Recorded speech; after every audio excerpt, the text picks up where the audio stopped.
ஏன் வந்து உட்காந்தீங்க? ஐயா இல்லையா, அது ஞானத்தோட உச்சம். உங்களை மாதிரியானவங்க தான் அதெல்லாம் தெரிஞ்சுக்க. மனுஷனுடைய கை ஜான்லேருந்து மூக்குலேருந்து உச்சந்தலை வரைக்கும் ஒரு ஜான் எல்லா அவன் கையில். ஐயா இதில் ஒரு மூச்சு ஓடிங்குது. மூக்குலேருந்து தொப்புள் வரைக்கும் ஒரு ஜான் மூச்சு, ஒரு முழம் மூச்சு. இது ஒரு மூச்சு ஓடிங்குது. இப்போ 2 மூச்சு ஓடுது. இந்த 2 மூச்சு ஓடுறதால தான் நம்ம உயிராகிறோம். இதில் ஒன்று போச்சுன்னா ஒன்று செத்து போயிடுவோம். நியூட்ரல் பேஸ் மாதிரி இது. பேஸ் கீழே வர்றது நியூட்ரல். இது ரெண்டும் சேர்ந்து தான் கனெக்ஷன். இப்படி தான் ஓடிங்குது. இதுதான் என்ன பண்ணுறோம், ஒரு ஜான் ஏறுனா என்னப்பா 1000 ரூபாய் சம்பாரிச்சம்பா, 2000 ரூபாய் செலவாயிடுச்சுப்பா, ஜான் ஏறுனா முழம் சரக்குதுப்பா அப்படின்றோம். இல்லை வீட்டு செலவு கதையை சொல்கிறோம். இது என்ன காரணம்னா, மூக்கிலேருந்து ஒரு ஜான் மூச்சு மேலே போச்சுன்னா இது இங்கேருந்து ஒரு முழம் சரைக்கிடும், கீழே வந்துடும். ஏற்றிப்பார் ஒன்றா இந்த பார் இப்படி இருக்கும். இப்படி போகும் மூச்சு. அப்போ இதுவும் சேர்ந்து தான் பிரிஞ்சுன்னு புரியுது. அப்போ வாசியும் மூசியும் சேர்ந்தால்தான் ஒரு முழு மனிதன். வாசி அவனை விட்டு பிரிஞ்சா மூச்சியும் அவனை விட்டு பிரிஞ்சிடும். ஒன்று இல்லைன்னா ஒன்று இருக்காது. இப்போ இந்த உலகத்தில் பெண்ணுன்னு ஒருத்தர் இல்லைன்னு சொன்னால் ஆணுன்னு ஒருத்தர் இருப்பானா? அதே தான் இதுவும். மூச்சின்றது பெண்ணு, வாசின்றது ஆணு. இது ரெண்டும் சேர்ந்து தான் உலகமாக இருக்குது. வாசி சூரியன்றது ஆணு, சந்திரன்றது பெண்ணு. இது ரெண்டும் சேர்ந்து தான் உலகமாக இருக்குது. இது ஒவ்வொன்றிலையுங்குது இல்லையா? கண்ணு வந்து வலது கண்ணு வந்து சூரியனாகுது, இடது கண் வந்து சந்திரனாகுது. வலது மூக்கில் ஓடுற மூச்சு சூரியனாகுது, சூடாக ஓடினுக்கு மூச்சு. இடது மூக்கில் ஓடுற மூச்சு குளிர்ச்சியாக ஓடும். ஏன்னா இது ஏற்றுற சூடு அது மிதப்படுத்தும். இல்லைன்னு சொன்னால் உடம்பு வெப்பத்தில் ஊந்துடும் நம்ம உடம்பு, இல்லை கோல்டாகி கவுத்துரும். இப்படி எல்லாமே ரெண்டாக தான் இருக்குது. ஒன்றா இருந்தால் இயக்கமே கிடையாது. அதுக்கு ஒன்றா இருந்ததுன்னா எந்த பொருளுமே இயங்காது. ரெண்டாக இருந்தால் தான் இயக்கம். அதனால தான் சொன்னான் கடவுள் ஏகண்டா. ஏகன் இல்லைடா, அநேகண்டானா. அதனால இறைவனை வந்து உணர கற்றுக்கணும். முதல்ல இறைவனை பார்க்கறது வேற, இறைவனோட உறவாடுறது வேற. முதல்ல இறைவனை உணர கற்றுக்கணும். உணர கற்றுக்கினா தான் இறைவனுடைய செயல் என்ன, மனிதனுடைய செயல் என்ன, ஏன் மனிதன் இறைவனை தேடணும், இறைவனுக்கு மனிதனுக்கு என்ன உறவு, ஏன் இறைவன் அடைஞ்சால் மனிதனுக்கு என்ன கிடைக்கும் அப்படின்னு உணரணும். அப்படி உணர்ந்தால்தான் உண்மை தெரியும், இல்லைன்னா தெரியாது. சொல்லு சொல்லு சாமி. சொல்றேன் ஐயா. சொல்லு. இந்த பிரபஞ்சத்தில் அகிலாண்டங்கள் கோடின்றாங்க. ஆனால் நாம் இந்த ஒரு பூமியில் இருக்கிறத மட்டும்தான் பார்த்துக்கிட்டு இருக்கோம். இந்த பூமியில் எல்லா ஜீவராசிகளும் இருக்கின்றதை உணர்கிறோம். ஆனால் அதுக்காக மற்ற கோடிக்கணக்கான எண்ணிக்கையில் இருக்கக்கூடிய மற்ற அண்டங்களில் உயிரினங்கள் இல்லைன்னு சொல்ல முடியாது, இருக்குன்னு சொல்கிறதுக்கான நம்ம அனுபவமும் கிடையாது. அப்படின்னும் போது மற்ற அண்டங்கள்லையும் படைப்புகள் நடந்துகிட்டு இருக்காங்க. நடக்கட்டும், நடக்காத போட்டோம். முதல்ல உனக்கு என்ன நடக்குதுன்னு நீ யோசி. இதுதான் சொன்னது. ஊரை யோசித்தீன்னா உன்னை இழந்துடுவேன், உன்னை யோசித்தீன்னா ஊரை இழந்துடுவேன். ஆனால் உன்னை யோசித்தினா உனக்கு நன்மை உண்டு, ஊரை யோசித்தினா உனக்கு பாவம் உண்டு. உனக்கு எது ஒன்று சொல்லு. நான் பல வீடியோக்களில் சொல்கிறேன், ஊரை பற்றி யோசிக்காதீங்க, உங்களை பற்றி யோசிங்க, உங்களை பற்றி கேளுங்க, உங்களை பற்றி தெரிஞ்சுங்க, கடவுளை பற்றி கேளுங்க. அண்டத்தை பற்றி யோசிச்சு சரி இருக்கிறான் என்ன பண்ணி போய் உறவாடுவியா? பின்ன இப்போ அமெரிக்காக்காரன் புடிச்சான் தெரியுமா, ஒரு உயிரை சுட்டான் தெரியுமா? ஏதோ ஒரு கிரகத்திலிருந்து பறக்கும் தட்டில் 2 வந்துருக்குது இல்லையா? அது வந்து விஞ்ஞானத்தில் இங்கத்தி விஞ்ஞானத்தை விட அதிகமான விஞ்ஞானியாக இருக்குது. அப்போ அதை பிடிக்கிறதுக்காக ட்ரை பண்ணிக்கிறாங்க, பிடிக்க முடியல. ஒன்று சுட்டாங்க, ஒன்று செத்து போச்சு, ஒன்று பறந்துடுச்சு. அப்போ இதை விட அதிகமான பவராக தானே இருக்குது அது.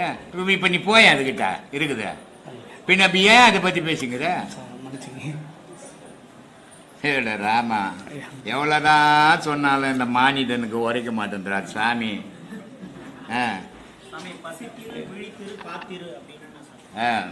கண்ட நேரத்தில் கண்டதை குண்டான்னா துண்ணிட்டு தூங்கிடாத.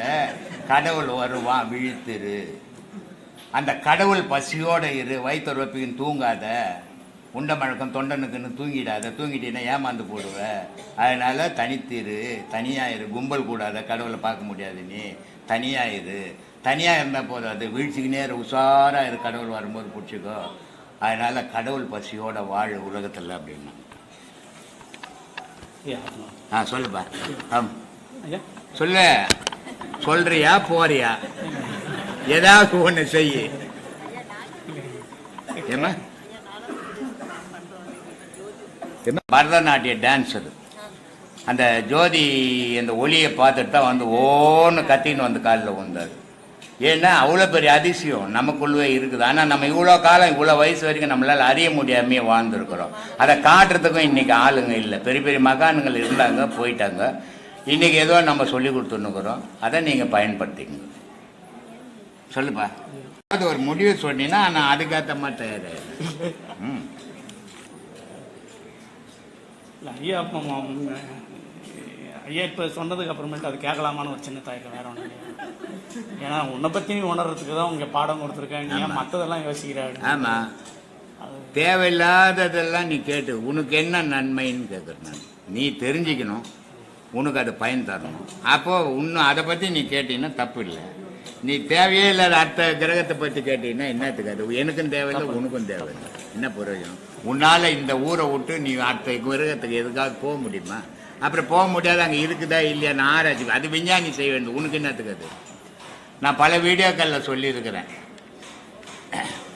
விஞ்ஞானி, விஞ்ஞானம், மெஞ்ஞானம் ரெண்டு விஷயம் இருக்குது. இது ரெண்டுமே ஆராய்ச்சி தான். விஞ்ஞானமும் ஆராய்ச்சி தான், மெஞ்ஞானமும் ஆராய்ச்சி தான். இந்த ரெண்டு ஆராய்ச்சியிலே என்ன வித்தியாசம் அப்படின்னா, இந்த உலகத்தை பற்றி ஆராயிறது விஞ்ஞானம், இதானே விஞ்ஞானம். ஆனால் இந்த உலகத்தை படைச்சான் பாரு, அவனை ஆராயிறது விஞ்ஞானம். நான் உனக்கு படைச்சவனை பற்றி சொல்லி கொடுத்துன்னுக்கிறேன், நீ படித்ததை பற்றி பேசின்னுக்கிறிய, இது என்ன நியாயம்? அதுதான் ஒரு சாவு வண்டியில் எழுதி வச்சுக்கிறான், படைத்ததெல்லாம் விட்டு படைத்தவனை நோக்கி பயணம் போகின்றான் அப்படின்னு. அது மாதிரி உன்னை தேடுப்பா. சொல்லு. போயிட்டு வா. கரூர்ல இருந்து வந்திருக்கேன் சாமி. என் பேர் சரஸ்வதி. நான் டெய்லரா வேலை பார்க்குறேன். டெய்லரிங் கிளாஸ் எடுத்துக்கிட்டு இருக்கேன் 20 வருஷமா. 2 வருஷத்துக்கு முன்னே எங்கள் வீட்டுக்காரர் இறந்துட்டார் 2019. அதுல இருந்து நான் ரொம்ப அழுதுட்டு கஷ்டப்பட்டு என்னால் வெளியில வரவே முடியல. சம்பாரிச்சதெல்லாம் ஒழுங்கா கொடுத்துட்டு இருப்பாரு உங்கள்கிட்ட. அதனால அது அவருக்கும் சம்பாரிச்சதை கொடுக்காம குடிச்சு போட்டு கட்ட கட்ட எடுத்துன்னு வந்து ஒன்று அடிச்சிருந்தாருன்னா கண்டிப்பா போனா போதுன்னு விட்டுருப்பாரு. அதான் வித்தியாசம். ரொம்ப பாசமா இருந்தோம் 2 பேரும். பாசமாவது வேசமாவது துட்டுல தான் பாசம். எத்தனை கணவனை கழு தூக்கி போட்டு கொள்றாங்க மனைவிங்க. எல்லாரும் தான் சொல்றேன். அதான் எல்லாரும் அப்படி இருக்க முடியாது. ஏன்னா புருஷங்காரன் ஒழுங்கா சம்பாதிக்கிறது எத்தனை பொண்டாட்டிக்கிட்ட கொடுத்துட்டா என் புருஷன் மாதிரி உலகத்துல புருஷனே இல்லைன்னு வாங்க பொம்பளைங்க. அதே கொடுக்காத குடிச்சிட்டு ஆடின்னு வந்து சோறு போடுன்னு வச்சு ஒட்டு கட்டத்தை அடிப்பாங்க பொம்பளைங்க. இதுதானே வாழ்க்கை. இதுல என்ன உனக்கு ஒண்ணு எனக்கு ஒண்ணா? எல்லாருக்கும் ஒண்ணுதாம்மா. 2 பையங்க சாமி. சொல்லு. மார்ச் 17 எங்க பெரிய பையன் சூசைட் பண்ணி இறந்து போயிட்டாங்க. போட்டோம். அதுக்கப்புறமே நான் வந்து யூடியூப் அப்புறம் ஒரு 10 நாள்ல பார்த்தேன். அதுக்கப்புறம் இதுதான் உண்மை, இப்படி யாருமே எல்லாமே தனித்தனியே அப்படிங்கறத வந்து பார்த்ததுனால எனக்குள்ள ஒரு தெளிவு இருந்தது. அப்பா இருக்கிறாரா? அப்பா இருக்காங்க, அம்மா இருக்காங்க, எங்க சின்ன பையன் வந்திருக்காங்க. இல்ல உங்க அப்பா அம்மா எல்லாம் இருக்காங்க சாமி. அவங்க செத்தா கூட நீ இவ்வளவு வருத்தப்பட மாட்டேன். கண்டிப்பா. ஆனா பாதியில வந்தாரு, அவரு பாட்டம் போட்டாருன்னா வருத்தப்படுறேன். ஏன் தெரியுமா? உங்க அப்பா உடல் சுகம் கொடுக்க மாட்டாரு, உங்க அம்மா உடல் சுகம் கொடுக்க மாட்டாங்க, உங்க அம்மா அப்பா துட்டு கொடுக்க மாட்டாங்க, வீட்டுக்காரர் உடல் சுகம் கொடுத்தாரு. அதனால அவர் மறக்க முடியல. இதுதான் அந்த புருஷன் பொண்டாட்டியினுடைய பற்று. இத வந்து கிளாஸ்ல கேட்க வர அம்மா அப்பா தாங்க சாமி என்ன பாத்துட்டாங்க. 20 வருஷமா கல்யாணம் 27 வருஷம். அதுதான்மா, அவங்க செத்தா கூட யாரும் கவலைப்படுறது கிடையாதுமா. வீட்டுக்காரன் செத்துட்டான் பொண்டாட்டி செத்துட்டான்னு தான் கவலைப்படுறான். ஆளுங்க கூட ஆம்பளைங்க கூட இங்க எத்தனை பேர் வராங்க, பொண்டாட்டி செத்து போய் பொண்டாட்டினா சாவதான் செய்வோம். அதுக்கு என்ன பண்றது? அதுக்கப்புறம் இந்த இப்பதான் நான் இன்னும் வந்து கொன்ன மாதிரி இல்லைக்குது என்கிட்ட வந்து சொல்றத இல்லைங்க பார்த்தா சாமி. இப்போ உங்ககிட்ட அதாவது யூடியூப் பார்த்துட்டு அதெல்லாம் பார்க்கவும் எனக்கு ஒரு தெளிவா அதுதான் இந்த இருந்தது. யூடியூப்ல இந்த மாதிரி பேசி பேசி தான் இப்ப வெளியே இந்த கம்ப்ளைண்டே வருது. முன்னெல்லாம் வந்து தெய்வத்தை பத்தி அதை அடையிறத பத்தி கேள்வி கேட்பாங்க, பதில் சொல்லுவேன். இப்ப பொண்டாட்டி செத்து போச்சு, புள்ள செத்து போச்சு, பேரன் செத்து போச்சு, இதே ராமாயணமா போச்சு. ஏன்னா இந்த கேள்வி கேட்க சொல்றது தப்பா போச்சு. இனிமே வந்து கடவுள் தான் நமக்கு கடவுளை தெரிஞ்சுக்கணும் அப்படிங்கறதுனாலதான் சாமி. ஏன் இவ்வளவு நாள் புருஷன் இருக்கும்போது தெரியல? எனக்கு சாமின்னா ரொம்ப இஷ்டம் இதுதான் சாமி. நிறைய பேர் இப்படிதான் புருஷன் ஆம்பளைங்க கூட இப்படிதான் பண்றாங்க. பொண்டாட்டிக்கிற வரைக்கும் கடவுள் தெரியல, அப்ப எனக்கு பொண்டாட்டி அது போன தெரியும் பிறகுதான் சாமி. கடவுள் தெரியும் இங்க வரான். சின்ன வயசுல இருந்தே நான் சாமி பக்தி அதிகம் சாமி. இருந்தாலும் எனக்கு வந்து இப்ப தனி நீ கடவுள்ல நீ தான் உங்களுக்குள்ளதான் கடவுள் இருக்காரு அப்படிங்கறத வந்து இப்பதான் அறிஞ்சிட்டேன். நான் இனிமே வந்து சரி சாமி வெளியில தான் உபதேசம் வாங்குங்க, வாங்கி உருப்படியா பண்ணு. எத்தனை உபதேசம் வாங்க? ஒரு உபதேசம் ஒரு இப்பதான் உபதேசம் சாமி வாங்கியா இருக்கு. கேள்வி கேட்கற குறைஞ்சது ஆமா 4 உபதேசம் வாங்கின போது தான் நீ கேள்விக்கே வரணும். இல்லைங்க சாமி. ஏன்னா அப்பதான் உண்மையான கேள்விகள் வரும். சரிங்க இப்ப சாமி. கேட்கறதெல்லாம் வெளி விஷயம் தான் கேட்டுன்னு வருவீங்க. சரிங்க அதனால அது சாமி. வராது. சரிங்க பாடம் நல்லா பண்ணுங்க, சரிங்க மனம் தெளிவு வரும். சரிங்க அதுக்கப்புறம் கேள்வி கேளுங்க, பதில் சொல்லுங்க. சரிங்க சார். அந்த வயசு அப்போ பார்த்த முகம் தான் இது அது அப்படின்னு அடியில் வந்துச்சு சாமி. அப்புறம் வந்து இப்போ 2ஆம் மாதம் வந்து உபதேசம் சாமி. இது வரும், இந்த வரும், நிறைய வரும். அப்புறம் சாமி அமெரிக்காவில இருந்து ஒரு அம்மா ஃபோன் பண்றாங்க. சாமி உங்கள் வீடியோவை நான் டெய்லி பார்க்காம இருக்க மாட்டேன். நான் மெயினாக நீங்கள் சொல்கிற விஷயத்தை கேட்குறது ஒரு பக்கம், ரெண்டாவது உங்களை பார்க்கும்போது எங்கள் அப்பா மாதிரியே இருக்கிறீங்க. ஏன்னா இந்த தாடி வச்சுட்டா பெருவாரி ஒருத்தர் மாதிரியே ஒருத்தர் ஆகிடுவாங்க. அதை பார்க்கும்போது அவங்களுக்கு அந்த ஒரு ஆறுதல், அவங்க அப்பாவை பார்த்தா ஒரு ஆறுதல். அந்த மாதிரி இல்லை சாமி. இன்னொரு அது எனக்கு ஒரு அதிசயமாக இருக்குது சாமி வாழ்க்கையில். அதான். அப்புறம் இன்னொன்று சாமி, நான் வந்து மாம்பழம் ஒரு 15 வருஷமா சிறுடி சாய்பாபா சாமி கும்பிட்டுருப்பேன். மாம்பழம் கடையிலே இருக்கும். காலையில் 7 மணிக்கு போன நைட் 10 வெளியே இது மாதிரி வரும்போது நடுவில் வரும்போது மனுஷனுக்கு எதையோ ஒன்று பிடிக்கும். நம்ம எத்தையோ ஒன்று கும்பிட்டா என்ன சாய்பாபா பார்க்கும்போது அதான் சந்திரனை தாண்டி வந்து கும்பிடணும். ஏன்னா மகாராஷ்டிரால இருந்தார் ஒரு சாய்பாபா. இப்போ தமிழ்நாட்டிலலாம் இப்போ கொஞ்சம் நிறைய பரவி போச்சு. ஆந்திராவில் தான் முதல்ல சாய்பாபாவுடைய அதிகம். ஏன்னா பக்கத்தில் மகாராஷ்டிரா பக்கத்துலேயே ஆந்திரா. அதனால அங்கே இப்போ கொஞ்சம் நிறைய ஆகிப்போச்சு. எதையோ ஒருத்தர ஏதோ ஒரு மகானை ஏதோ ஒரு கடவுளை மனசுல வச்சுதான் மனுஷனுக்கு ஒரு ஆறுதல். 15 வருஷமா அவர் வணிகம் சாமி. மாமலா சந்திரனை பார்ப்போம் சாமி. சந்திரனை நிலவை பார்க்கும்போது மாமலா அவரை நினச்சிக்குவோம் சாய்நாதன். இப்போ ஒரு மாதம் முன்ன சாமி பாடம் பண்ணியிருந்தேன். சரி. மேலே 3ஆவது மாடி ரூமு. சரி 10 வந்து மாமலா ஜன்னலில் மாமலா படுக்கும்போது ஜன்னல் திறக்கும்போது பாடத்தை சாய்பாபாவை நினைக்கிறதையோ என்ன நினைக்கிறதையோ விட்டுடு. இல்லை சாமி பாடம் பண்ணியிருந்து முடிச்சுன்னு வெளியே வந்து அந்த ரூமில் முதல்ல சாய்பாபாவை முதல்ல கும்பிட்டுக்கின்னு இருந்தேன், நினச்சிக்கின்னு இருந்தேன். இப்போ என்ன நினச்சின்னு இருக்கிறேன்? சாய்பாபாவை நினைக்கிறது என்ன நினைக்கிறதெல்லாம் விட்டுடு, உன்னை நினைக்க கற்றுக்கும். ஏன்னா இந்த பாடத்தினுடைய நிலையே என்னன்னா எல்லாத்தையும் மறந்துட்டு உன்னை ஞாபகப்படுத்திக்க, உன்னுடைய உருவத்தை பாருன்றது தான் இந்த பாடத்தினுடைய நிலைமையை. அதை பண்ணுங்க, அதை பண்ணினா தான் உனக்கு புண்ணியம். சாய்பாபாவை பார்த்தீங்கன்னா சாய்பாபா புண்ணியத்துக்கு போயிட்டாரு. இப்போ நீ அவரை கும்பிட்டு ஒன்னே ஆக போதில்லை. இப்போ என்ன கும்பிட்டு ஒன்னே ஆக போதில்லை. உன்னை கும்பிட்டீங்கன்னா உனக்கு புண்ணியம் உண்டு. அதனால தன்னை அறிய தெரிஞ்சுக்கோங்க, அதுதான் ரொம்ப முக்கியம். சந்திரனை பார்க்கும்போது நல்ல விஷயம் பார்க்கும்போது உங்க முகம் ஓவியம் மாதிரி அது மனபிம்பம் தானே. மனசு வந்து எதுவா நினைக்குதோ அதுவா அது தோற்றத்துக்கு வரும். அதனால சந்திரன்ல என்ன பார்த்தினால நான் இருப்பேன், சூரியன்ல பார்த்தினால இருப்பேன், வெளியே பார்த்தினால இருப்பேன். இது உன் மனசனுடைய நினைவு தான். இந்த நினைவு தான் கடவுளையும் காட்டுறது. அதனால ஒன்றும் தப்பு இல்லை. இதை விட உன்னை நினை, அதுதான் உனக்கு நல்லது. ரொம்ப சந்தோஷம்.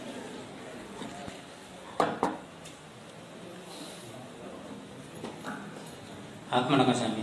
சொல்லுங்க. என் பேர் இருளப்பன், பல்லாவரத்துலேருந்து வரேன் சாமி. நம்ம ஆல்ரெடி கேட்ட கேள்வினா ஆல்ரெடி நீங்கள் கொஸ்டின் ஆன்சரில் சொன்னதான். ஏன்னா இப்போ நைட்டு தூக்கத்திலே சாகுறாங்களா சாமி? தூக்கத்தில் இப்போ நிறைய பேர் தூக்கத்திலேயே உயிர் போகுது பார்த்தீங்களா?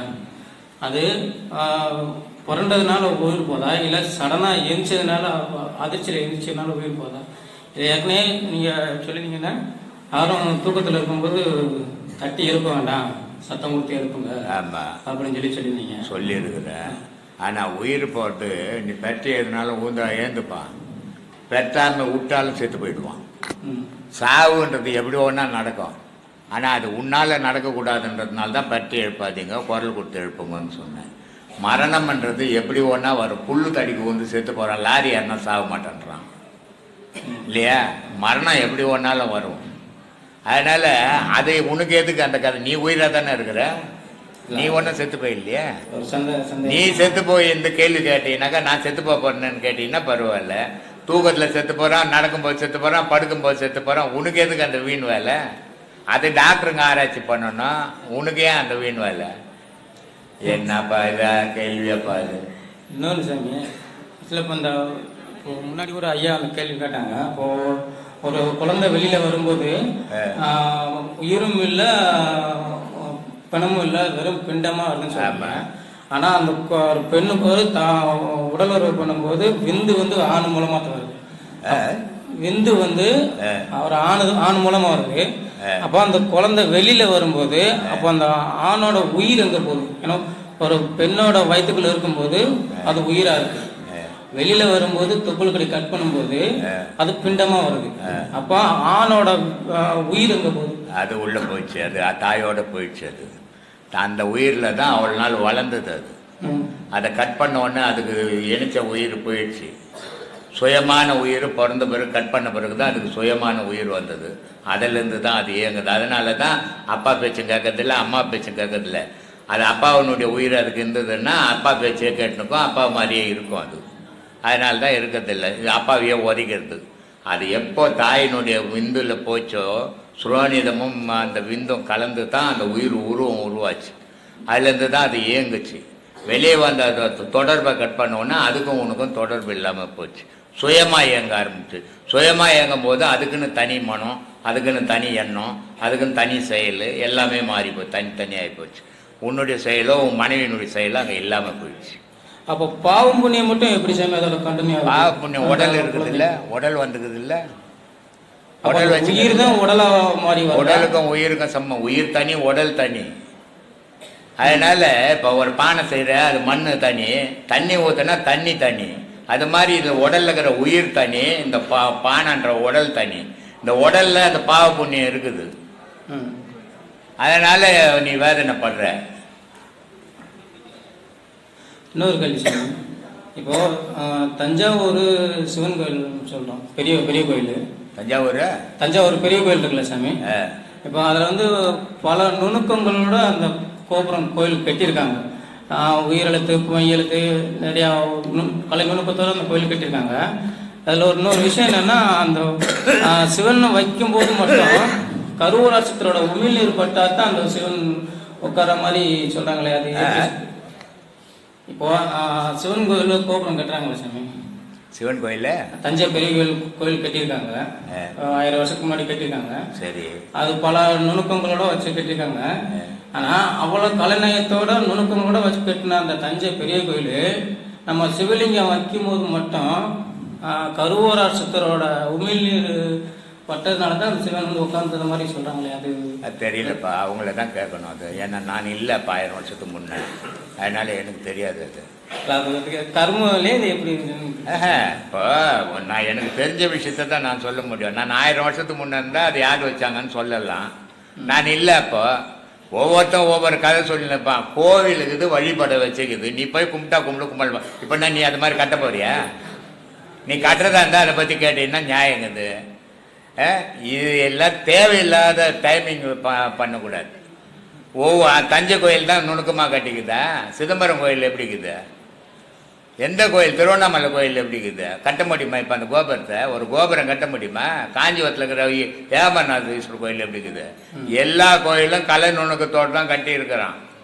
ஆனால் தஞ்சை கோயிலில் கலை நுணுக்கத்தோடு கட்டி எவனா போகிறான பார்த்தியா? டூரிஸ்ட் சென்டர் மாதிரி தான் இருக்கும். கூட்டம் போதை பார்த்தியா அந்த கோயிலில்? மற்ற கோயிலில் இருக்கிற கூட்டங்குதா? ஸ்ரீரங்கம் கோயில் கட்டிக்கிறான்னு எப்படிக்குது?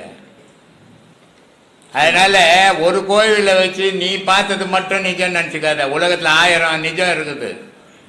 அதனால உன்னால எதை செய்ய முடியும் அதை யோசினாக்கா இந்த கோயிலை பற்றி அந்த கோயிலை பற்றி யோசி. நீ ஒரு கோயில் கட்ட போகிறதா இருந்தால் பரவாயில்ல, அதை பற்றி நான் அதெல்லாம் தெரிஞ்சுக்க நான் கட்ட போகிறேன்லாம். கட்ட முடியுமா உன்னால?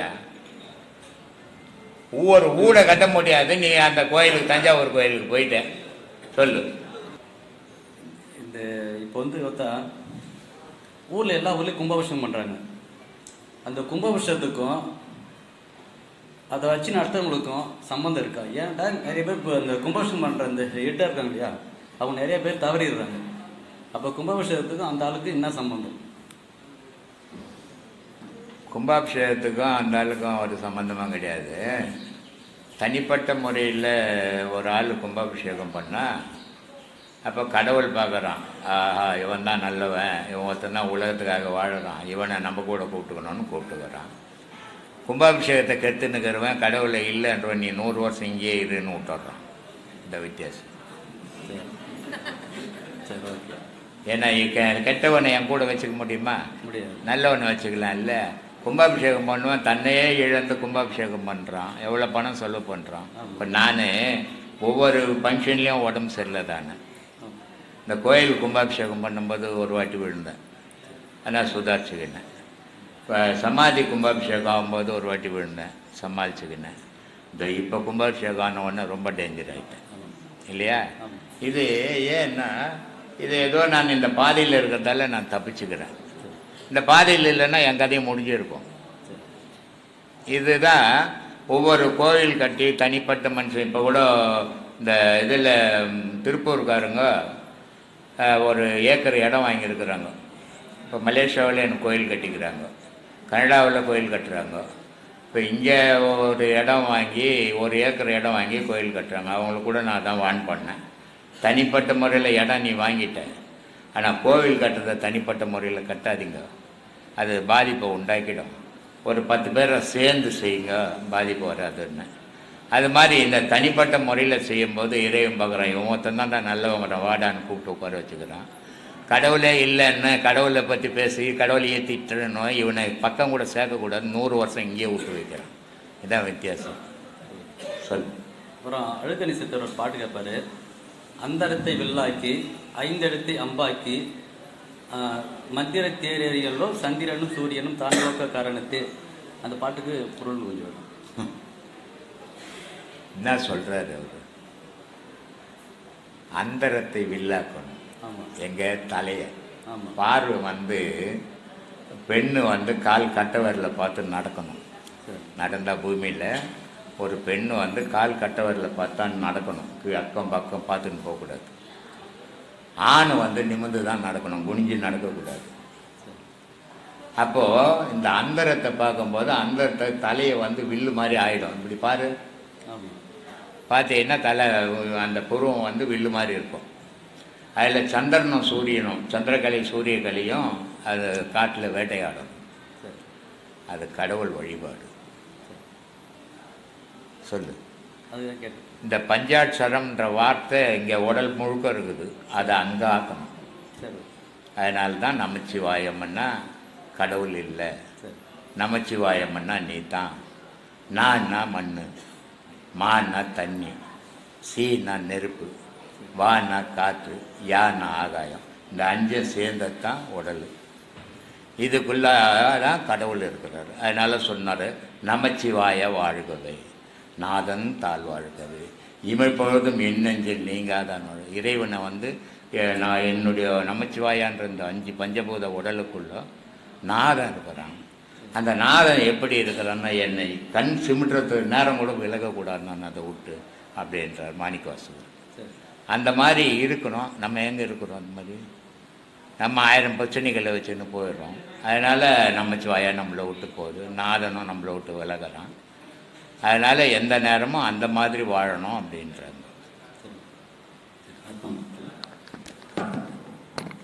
வணக்கம் ஐயா, நான் விழுப்புரத்துலேருந்து வந்துட்டுருக்கேன். விழுப்புரம் ஒரு ஊரில் ஒரு நாள் திருவிழா நடக்கும் கோயிலில். ஒரு 3 நாள் ஒரு 9 நாள் கோயில் திருவிழா நடக்கும் வச்சுங்க. அந்த கோயில் திருவிழா நடக்கும்போது ஒருத்தர் செத்துடுறாங்க ஐயா அந்த ஊரில். உடனே நான் பண்ணுறாங்க, தீட்டாகி போச்சு, அவங்க குடும்பம் எரிச்சிட்டு தான் பொம்மை செஞ்சு இழுத்துட்டு தான் கோயிலில் சாமி வெளியே ஊரில் கொண்டு வர சொல்கிறாங்க ஐயா. செத்தவங்க குடும்பம் கஷ்டப்படுது.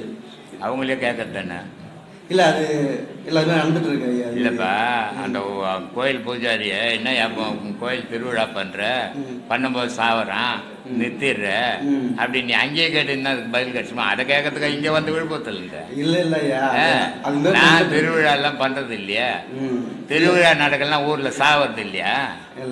தீட்டுன்றாங்க. எப்போ வந்து எதுனா இருந்தாலும் நாடகம்லாம் சாவரவன் செத்துக்குன்னு தான் இருப்பான், பிறக்கிறவன் பிறந்துக்குன்னு தான் இருப்பான். இது எங்க தீட்டு வரும்? தீட்டு போ திருவிழா பண்றான் அவன் தீட்டு இல்லையா? அவங்க அம்மா 10 மாசம் தீட்டு போயிருந்தா இவன் இருந்திருப்பானா? நீ பேசுங்கிறிய உங்க அம்மாவுக்கு 10 மாசம் தீட்டு போயிருந்தா நீ இருப்பியா? அப்புறம் நீ தானே முழு தீட்டு. அப்புறம் நீ என்ன திருவிழா பண்றது? செத்தவன் நான் தீட்டு. அதெல்லாம் சும்மானா எவனா புளி வச்சதெல்லாம் இது வந்து என்கிட்ட கேட்குற? இல்லை அதுதான் கேட்குறாங்க, தீட்டு சொல்றாங்க.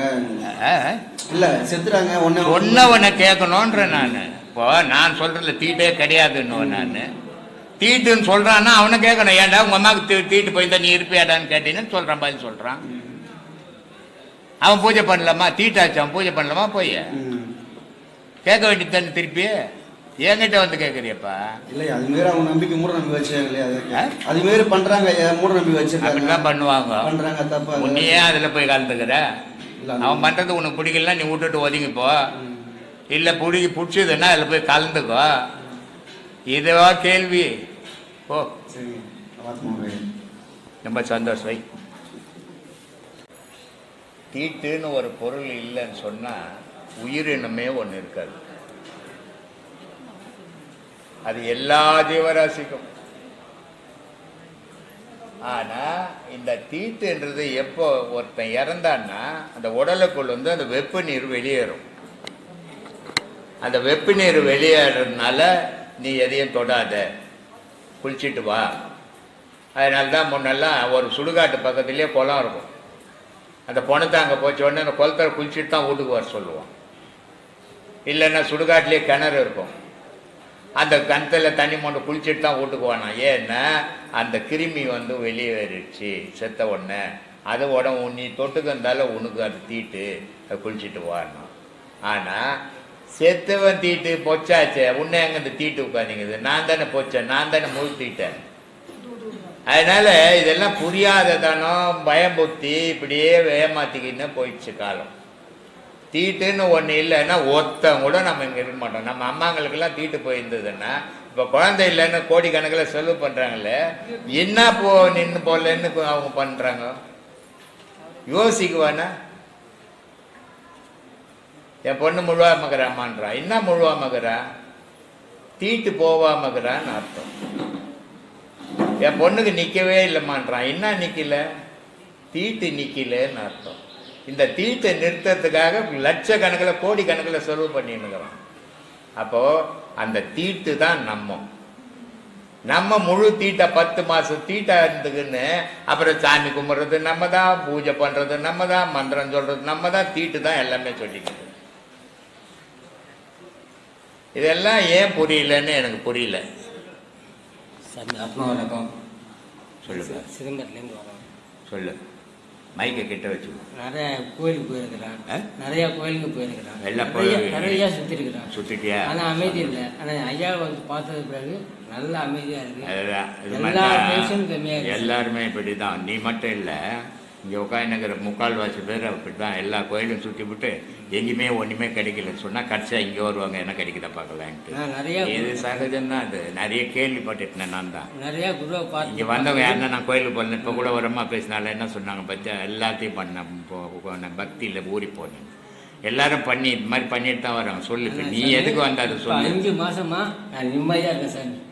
இது சொல்லுவா வந்தேன். ரொம்ப சந்தோஷம். உங்களை மாதிரி குரு கிடைக்கிறது ரொம்ப புண்ணிய சாமி. எல்லாருக்குமே சொல்கிறேன், இந்த மாதிரி குரு கிடைக்கிறது ரொம்ப ரொம்ப கஷ்டம். கிடைப்பாங்கப்பா. ஒவ்வொரு காலகட்டத்திலையும் ஒவ்வொரு குரு வந்துக்குன்னு தான் இருக்கணும். ஏன்னா இந்த பூமி இறைவனுடைய படைப்பு எப்படின்னா, 10 தீமைகள் நடக்கும்போது ஒரு விவேகானந்தர் வந்தார், ஒரு ராமகிருஷ்ணர் வந்தார், ஒரு ரமணர் வந்தார். இவங்கெல்லாம் கூட எப்படி வந்தாங்க? இறைவன் அந்தந்த காலகட்டத்தில் ஒவ்வொரு மகான்களை அனுப்புவான். உன்னால் முடிஞ்சவர்களுக்கு சீப்பர்னு போயிட்டு அது மாதிரி ஒவ்வொரு காலகட்டத்திலையும் வந்து நினைப்பாங்க. நான் மட்டும்தான் ஒரு குரு கிடையாது, 1000 பேர் வருவாங்க. குருமார்கள் இன்னமும் இருப்பாங்க. சில குருமார்கள் நல்ல குருமார்களும் இருப்பாங்க. இல்லைன்னுலாம் சொல்ல முடியாது, நமக்கு தெரியாது இருக்கும். சாமி நைட்டு ஒரு சின்ன அதனால் அதை வச்செல்லாம் நம்ம இது பண்ண முடியாது. நைட்டு ஒரு சின்ன விஷயம் சாமி. சொல்லு. நான் பெங்களூர்லேருந்து ஒரு ஆட்டோவில் வரேன். ஆ வந்த உடனே என்னோட பர்ஸு எது நிறையா வச்சுருந்தேன், ஐட்டம்லாம் ஆட்டோவில் விட்டுட்டேன். சரி. இதுவே எனக்கு இந்த மாதிரிலாம் போச்சு அப்படியே ஒரு நிமிஷம் நினச்சேன் சாமி. நினச்சிட்டு தாண்டி வந்துட்டு ரோடு தாண்டி வந்துட்டேன். சரி. அதே ஆட்டோவர் 10 நிமிஷம் விட்டு நேராக வந்து என்னை கூப்பிட்டு கொடுத்துட்டு போயிட்டார். ரொம்ப சந்தோஷம். ரொம்ப நன்றி. என்னுடைய சீடர்களும் உலகம் ஃபுல்லாக பரவி இருக்கும் என்னுடைய அன்பு பக்தர்களுக்கும் பிரம்மசூத்திர குழு சார்பிலையும் என்னுடைய சார்பிலையும் ஆத்ம வணக்கம்.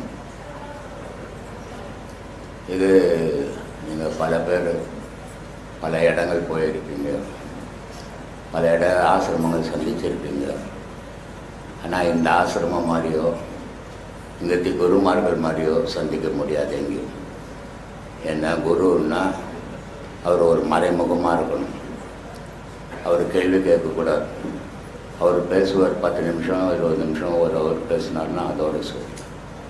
இது மாதிரி மக்கள்கிட்ட கேள்வி கேட்டு பதில் சொல்லி ஒரு குரு மக்களோட மக்களாக உறவாடுறது நீங்கள் எங்கேயும் பார்க்க முடியாது. இது ஏன் நம்ம இப்படி செய்கிறோம் அப்படின்னா, ஏற்றத்தாழ்வு இருக்கக்கூடாது.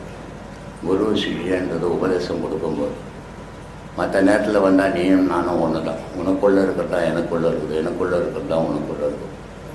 அதனால் அந்த ஏற்றத்தாழ்வு இருக்கக்கூடாதுன்றதுக்கு தான் நம்ம இப்படி சமமாக பண்ணுறோம். இதை நான் மட்டும் பண்ணால் போதாது.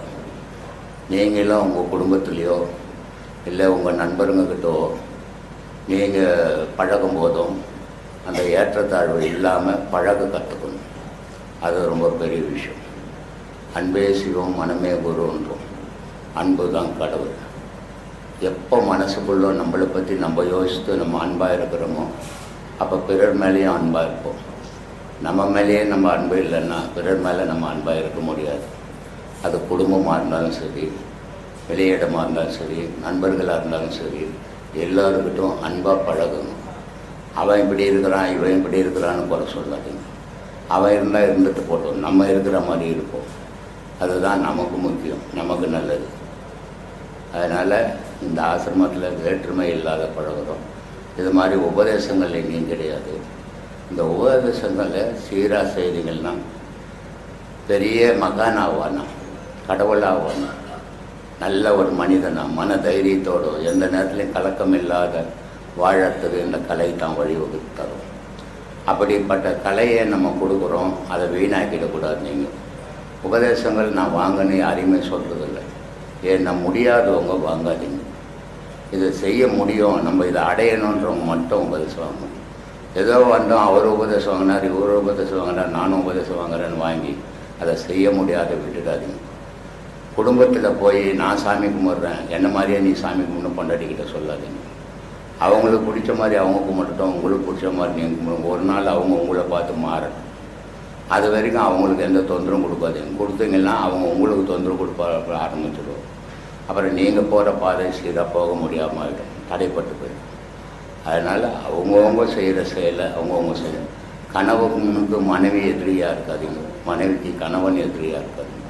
அன்போடு பழகுங்க. நீங்கள் 2 பேரும் அன்பாக இருந்தீங்களா தான் உங்கள் வம்சம் உங்கள் குழந்தைங்க அன்பாக இருக்கும்.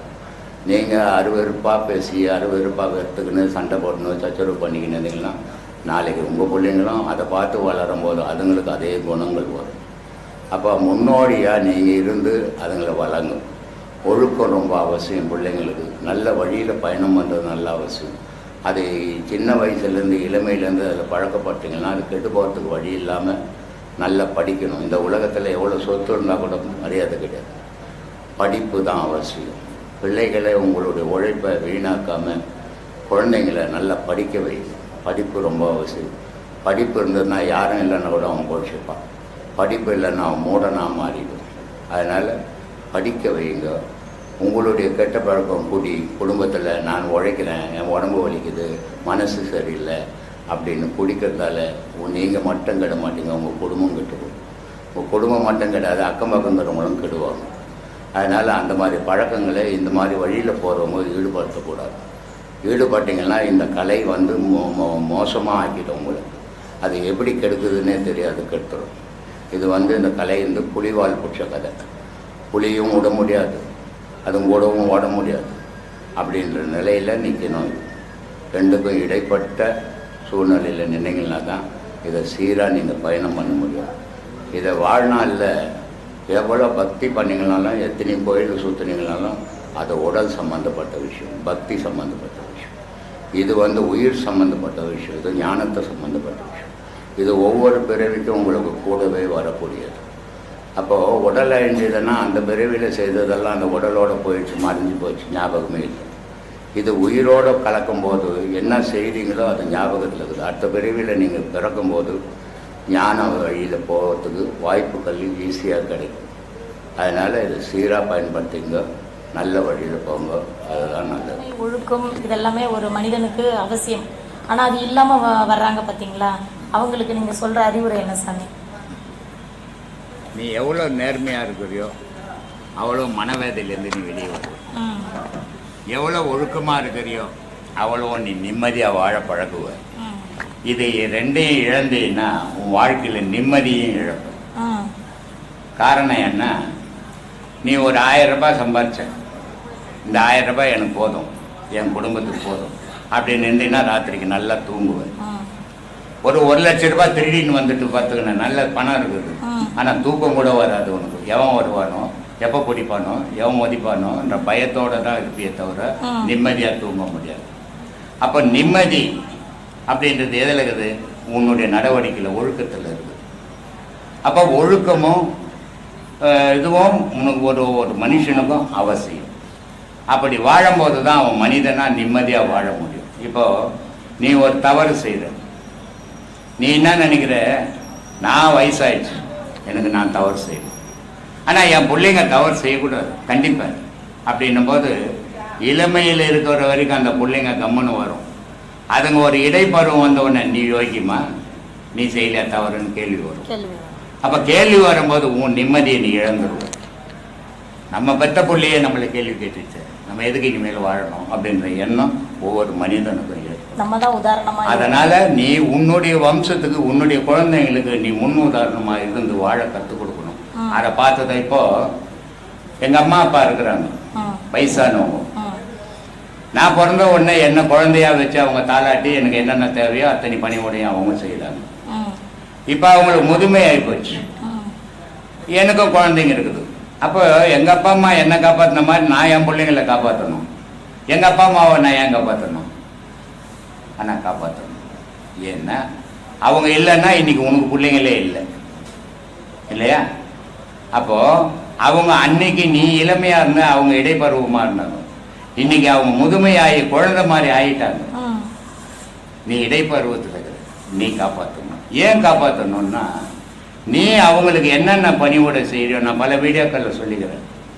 ஒரு பெண்ணை கல்யாணம் பண்ணி கொடுத்தா அந்த கல்யாணம் பண்ணிக்கின்னு போகிற வீட்டில் மாமியார் மாமனாரை தாய் தகப்பனா நினைக்க கற்றுக்குங்க. அதே மாதிரி உன் வீட்டிலேருந்து இன்னொரு வீட்டுக்கு ஒரு பொண்ணு அனுப்பும்போது அந்த வீட்டில் இருக்கிற தாய் தகப்பனை, மாமனார் மாமியாரை தாய் தகப்பனா நினைங்க, வேற்றுமை வராது. அதனால தான் சொன்னான், என் மகள் இன்னொரு வீட்டுக்கு போயிட்டா, இன்னொரு மருமகள் என் வீட்டுக்கு வந்துட்டான், என் மகன் இன்னொரு வீட்டுக்கு போயிட்டான், என்னுடைய பெண்ணுடைய புருஷன் மருமகனாக என் வீட்டுக்கு வந்துட்டான். அப்போது ஒருத்தருக்கு ஒருத்தர் உதவிகள் வேணும். மனிதன் யாரும் எனக்கு தேவையில்லை, யார் தெய்வம் எனக்கு தேவையில்லை, நான் வாழ்வணும். ஒருத்தர் தெய்வம் இல்லாத ஒரு உயிரினம் கூட வாழ முடியாது. நீ கட்டுற துணி இன்னொருத்தன் நெஞ்சது, நீ சாப்பிட்ற சாப்பாடு ஒரு விவசாயம் செய்தது, நீ போடுற ஜாக்கெட்டு இன்னொருத்தன் தைச்சது. உலகத்தில் ஒருத்தர் உதவி இல்லாத ஒரு மனிதனால் வாழவே முடியாது. நல்லவனும் கெட்டவனும் இறைவனுடைய படைப்புன்னு சொல்றாங்க. நல்லவன் கெட்டவன் இறைவனுடைய படைப்பு இல்லைம்மா, நல்லவனா தான் இறைவன் படைச்சான். இவனுடைய பார்வை நல்லவனாகவும் கெட்டவனாகவும் இவனை மாத்திடுச்சு. ஒரு சிலர் என்ன செய்யறான், அதுதான் சொன்னேன், 1000 ரூபாய் சம்பாதிச்சா இது போதும்னு இருக்கிறான். 1000 ரூபாய் சம்பாதிச்சா இது பத்தாது, இன்னைக்கு 10,000 ரூபாய் சம்பாதிச்சிருந்தா நல்லா இருக்குமே என் குடும்பத்துக்கு நினைக்கும் போது அவன் தவறுகளை செய்யறான். அப்ப அவன் கெட்டவனா மாறுறான். அந்த கெட்டவர்களால நல்லவர்களுக்கு பாதிப்பு வரும். ஏன்னா எப்போ கெட்டவங்க கையில ஒரு 10,000 ரூபாய் சேர்ந்துக்குச்சோ, நல்லவங்க கையில 1000 ரூபாய் இருந்தோட இந்த 10,000 ரூபாய்க்காரன் அந்த 1000 ரூபாய்க்காரனை ஒழிக்கணும்னு தான் பார்ப்போம். இதுதான் இந்த மனுஷனுடைய வேலை. இது இருக்கக்கூடாது. அவனுக்கு கிடைச்சதை அவன் வச்சுக்கணும், நம்ம கிடைச்சதை நம்ம வச்சுக்கணும். அவன் வாழ்க்கையை அவன் வாழ போறான், என் வாழ்க்கையை நான் வாழ போறேன் அப்படின்னு வாழ்ந்தால் யாருக்குமே துன்பம் கிடையாது. அந்த கெட்டவர்களால நல்லவர்களுக்கு தீயம் வருதுன்னு கடவுளுக்கு தெரியுங்களா தெரியாது? கடவுளே உனக்குள்ள தானமாக்குறாரு. ஓ. அப்புறம் வெளியே எங்கிருந்து வந்து பார்த்துக்கிட்டு கணக்கத்துக்குனாக்குறாரு கடவுள். கடவுள் உனக்குள்ள. அதனால தான் சொன்னான், மறைந்திருந்து விளையாடும் மனசாட்சி என்னும். அது என்ன மனசாட்சி மறைஞ்சிருந்துன்னு? இப்போ நான் ஒரு தவறு செய்கிறேன், நானும் நீயும் சேர்ந்து ஒரு தப்பு பண்ணுறோம். நம்ம என்ன நினைப்போம், யாரும் பார்க்கல, யாருக்குமே தெரியாது, நம்மளுக்கு 2 பேருக்கு மட்டும்தான் தெரியும் அப்படின்னு நம்ம நினைக்கிறோம். ஆனால் மனசு செய்தது இந்த செயலை, மனசுக்கு ஆன்மா சாட்சியாக இருக்குது. இந்த ஆன்மா சாட்சியாக இருந்ததுக்கு தான் பிறப்பெத்து கொடுக்குது, இந்த பாவத்தெல்லாம் ஒழிச்சிட்டு வந்துடுது திருப்பின்னு. ஆனால் அது திருப்பி திருப்பி பாவத்தையே பண்ணின்னு தெரியுது. அதனால இங்கே கடவுளுக்கே வேலை கிடையாதுமா. கடவுளுக்கு வேலை இருந்ததுன்னா உலகம் இப்படி ஆயிருக்குமா, இவ்வளோ கெட்டு இருக்குமா? கடவுள் எல்லாம் திருத்திட முடியுமா? அவரே மனுஷனை பார்த்து பயந்து போய் எங்கெங்கேயோ ஒழிஞ்சின்னு தெரிகிறார் கடவுள். அதனால மனிதனுக்கும் கடவுள் மனிதனுக்குள்ளவே இருந்து மனிதனை இயக்குறான். இவன் நன்மையாகவும் நல்லவனாகவும் தீயவனாகவும் இருக்குது, இவன் மனசை பொறுத்துக்குது, இவனுடைய பார்வையை பொறுத்துக்குது, இவனுடைய செயலை பொறுத்துக்குது. அதை வச்சுதான் அவன் நல்லவனாகவும் கெட்டவனாகவும். அப்ப இறைவனோட நம்ம பயமா இருக்கணுங்களா, அன்பா இருக்கணுங்களா, இல்ல நட்பா இருக்கணுங்களா? பயமாவே இருக்கக்கூடாதுமா. தாயை விட சிறந்தவனம் இறைவன். தாய்க்கு கருணை, தாயை விட ஈக்குவலும் உலகத்துல வேற யாரையும் சொல்ல முடியாது. ஆனா தாயை விட சிறந்தவனம் இறைவன். நீ அவங்கிட்ட ஒரு அடி எடுத்து வச்சேன்னா அவன் உனக்காக 4 அடி எடுத்து வச்சு வருவான். ஆனா நீ தான் 1/2 அடி கூட எடுத்து வைக்கிறது இல்லையா? உலகத்தை நோக்கி தானே உன் அடியெல்லாம் போகுது, இறைவனை நோக்கி போலையே. இறைவனை நோக்கி போனோன்றதான் நம்ம இங்க சொல்லி கொடுத்துருவோம்.